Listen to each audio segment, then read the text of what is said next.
Over 8 long years on the path back from hoops obscurity to the Sweet 16, Enfield made sure to make note of the mile markers.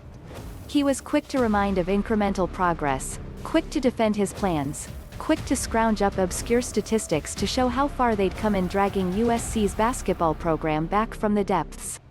There would be no need for reminders on Monday, not as USC dominated Kansas 85-51 in Indianapolis, bullying the Blue Bloods into submission in the second round of the West region. Not as USC, 24-7, stamped its ticket to its first Sweet 16 since 2007. Not as its offense rolled from long range and its defense rocked the Jayhawks, grinding them down to chalk. As Enfield walked off the floor at Hinkle Fieldhouse, he raised clenched fists in triumph.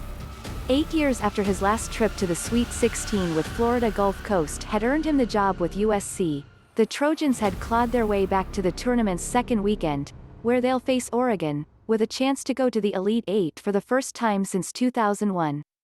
USC basketball is on the rise, Enfield said. Over the last 80 years, it's been like a roller coaster. A lot of great players, great coaches, great teams. But we've tried to sustain the success. Build a program and sustain the success, and I think beating a team like Kansas to go to the Sweet 16, that's a step in the right direction.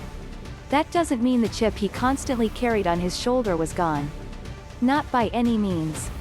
In his opening remarks, Enfield was sure to thank a pair of CBS analysts he'd heard pick Kansas and call his teams undisciplined on the air.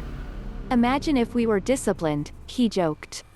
It's difficult to envision a more dominant effort than what USC unleashed on Kansas, which, until Monday, had never lost in the tournament by more than 18 points. The Trojans had a bigger lead by halftime, their stalwart defense holding the Jayhawks to a miserable 29% from the field, the same paltry percentage USC held Drake to in its first-round rout. Once the Trojans found their stroke from the perimeter, another rout was on. USC shot a stunning 57% from the field and 61% from three-point range, its best performance from the perimeter all season. The spark, again, came from Isaiah Mobley, who scored 17 points, added 8 rebounds, and swelled with confidence. Enough, at least, to egg on the Ducks, who were trounced by the Trojans just a month ago in their last defeat ahead of Pac-12 title. As he considered another matchup with the Ducks, after USC stomped Oregon just a month ago, he even took a shot at their upcoming foes. They've been on a roll, Mobley said. I don't want to say necessarily they've got luck. They're a good team. But they stole the Pac-12 championship from us. Kansas didn't have a chance to steal anything from USC on Monday. It started 0 for 8 from the field, while USC opened 1 of 6. Both missed layups and putbacks and wide-open jumpers, neither able to buy a basket.